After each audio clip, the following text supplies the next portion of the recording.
여러분, 대출금리가 지금 장난 아니게 올라가고 있습니다.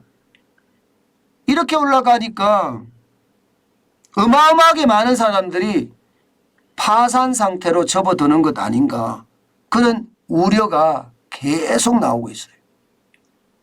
여러분도 알다시피 한국은행은 6월에 빅스텝을 단행을 해서 지금 기준금리는요, 2.25%입니다. 대출금리요? 대출금리는요, 이미 6%가 다 넘어섰어요. 신용대출이든 주택담보대출이든 다 넘어섰습니다. 가계대출이든 6%를 다 넘어섰어요. 그런데 그 6%가 넘어선 것도 지금 빅스텝을 단행이 된 0.5%포인트가 오른 이것은 반영이 안 됐단 말입니다. 그러면 조만간 이게 반영이 될 거란 말입니다. 반영이 되면 금리가 7%까지도 올라갈 겁니다. 대출금리가. 여러분, 대출금리가 7% 올라갔을 때 진짜 많은 사람들이 이게 최악의 상황으로 몰린다는 겁니다. 이 지표 한번 보세요.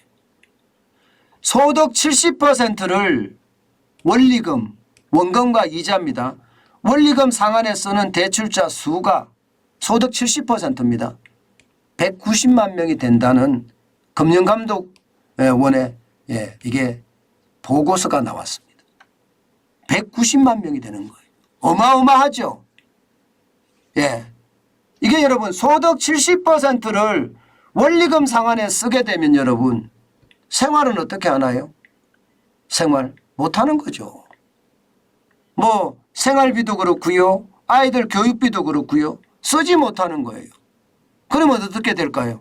결국 원리금을 못 갚는다는 결론이 생기잖아요. 원리금을 못 갚는다는 사실이 말입니다. 결국은요. 파산한다는 거예요. 디폴트가 된다는 거예요. 디폴트가. 부도를 낸다는 이야기입니다. 부채 부도를. 저는 그게 190만 명이 된다는 사실이 진짜 무섭습니다. 실제 말입니다. 지금도 많아요. 지금도 많아요. 지금도 적지 않습니다. 지금도 말입니다. DSR 70% 초과 차주가 여러분 지금 140만 명이나 돼요.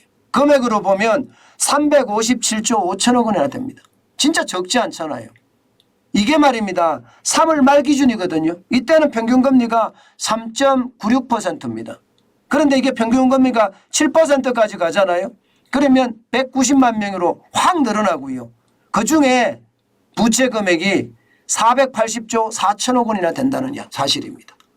결국 DSR 40%니까 70%니까 내가 가지고 있는 거 다 쓴다는 이야기잖아요. 다 쓴다는 이야기잖아요. 결국 파산한다는 이야기예요. 이게 그만큼 심각한 그런 상황에 놓여 있다는 이야기입니다. 그런데 한국은행 입장에서 금리를 안 올리자니 외국인이 빠져나갈까 봐, 대한민국 경제가 무너질까 봐 겁나고, 지금 올리자니 지금 취약차주들이 파산할까 봐 겁나고, 참 진퇴양난인 것 같아요. 진퇴양난. 이러지도 저러지도 못하는 최악의 상황. 그래서 등 떠밀려서 금리를 올릴 수밖에 없는 그런 불쌍한 상황이 됐다는 겁니다. 더 심각한 것은 여러분 이 190만 명 중에 말입니다. 이 190만 명. 그러니까 소득 70%를 생계비로 쓰는 거 쓰는 사람들 이 190만 명 중에 무려 말입니다. 여러분 120만 명이 이게 원리금 상환에 90%를 쓴대요. 원리금 상환에 190만 명 중에 120만 명이 그 금액도 336조예요. 그러면 여러분 이분들은 어떻게 할까요? 이거는요 원리금조차 갚지도 못한다는 거예요. 원리금조차 갚지도 못한다. 소득에서 소득세나 건보료를 차감하고 대출 원리금을 갚지 못하는 차주가 120만 명이 된다는 거예요. 엄청나잖아요.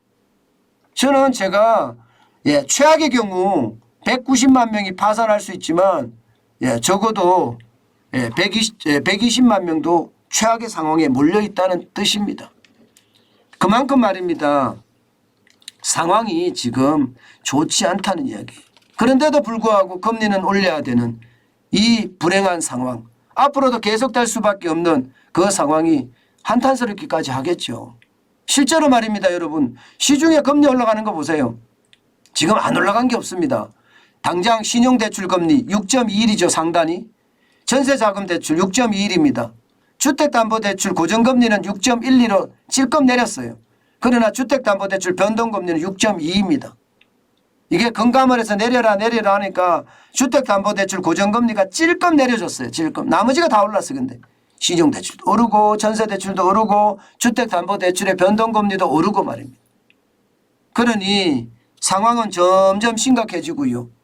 이렇게 되면 여러분, 지금 많은 사람들이 지금 최저임금에도 못 받는, 최저임금은 건드리지 못하잖아요.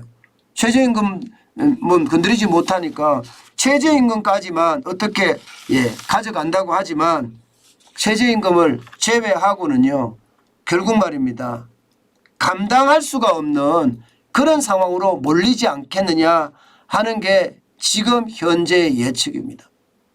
그러면 190만 명에 해당되는 이 사람들이 최저임금 제외하고 금액도 480조 4천억 원이나 되는데 진짜 장난 아니라는 얘기가 되는 거죠. 저는 이 충격이 굉장히 커질 거라고 봅니다. 그런데 여러분, DSR 70%, 다시 말해서 최저생계비 이게 차감을 하고 나면 원리금 못 갚는 사람들 주로 어디에 분포되어 있나 하면요, 여러분, 제가 어디에 분포되어 있는지 한번 보여드릴게요. 이걸 보면 더 심각함을 느낍니다. 보시는 것처럼 제2금융권에 많이 몰려 있고요. 제2금융권에. 제2금융권에 지금 거의 한계차주들이 굉장히 많이 몰려 있습니다. 그리고 자영업자가 많아졌죠. 제2금융권은 76만으로 늘어나 있고요. 지금 자영업자는 28만으로 늘어나 있고요. 다중채무자는 45만 6천 명까지 늘어나 있습니다.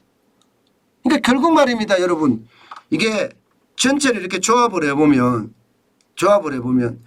자영업자가 진짜 위험하다 이런 생각 드시죠. 자영업자가. 제2금융권에 돈 많이 빌리는 사람이 자영업자가 더 많겠죠. 다중채무자 중에도 자영업자가 굉장히 많을 거예요. 그런데 자영업자는 지금 매출은 안 늘어나고 버는 돈은 없는 거죠. 영업이익은 더 떨어지고 있어요. 게다가 지금 다시 한번 6차 대유행이 와 있습니다. 그러면 190만 명이 파산한다는데 그중에 자영업자들이 많은 부분을 차지하지 않겠느냐 이렇게 느껴지잖아요. 제가 여러분들에게 바닥경제가 계속 중요하다고 말씀을 드리고 바닥경제가 대한민국을 먹여 살릴 수 있는 열쇠라고 제가 말씀을 드리는 이유도 바로 이런 이유예요. 지금 바닥이 붕괴되고 있다는 거잖아요. 바닥이. 그만큼 살아가는 게요. 힘들어졌다는 이야기예요. 자영업자가 이렇게 어려워지면 자영업자가 대한민국이 차지하는 비중이 600만에 줄어서 550만 명입니다. 550만 명이 최악의 상황으로 점점 떨어진다고 생각을 해보세요. 그러면 물론 잘 되는 데는 있겠죠. 다 안 되지는 않겠죠. 잘 되는 것도 있을 거라고 생각을 하는데 안 되는 것도 있을 거 아니에요. 근데 안 되는 곳이 지금 훨씬 더 많으니까 문제죠. 지금 이대로 가면 진짜 우리 경제 전체에 자영업자 어떤 부채가 어마어마한 폭탄이 돼서 터질까 솔직히 겁납니다.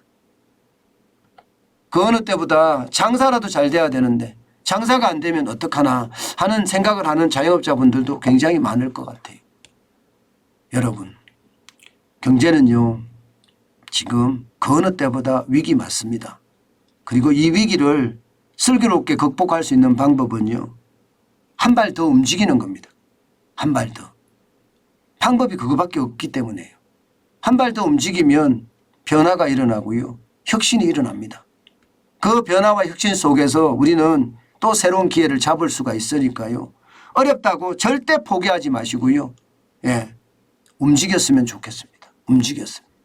그것이 우리가 우리의 삶을 찾고요.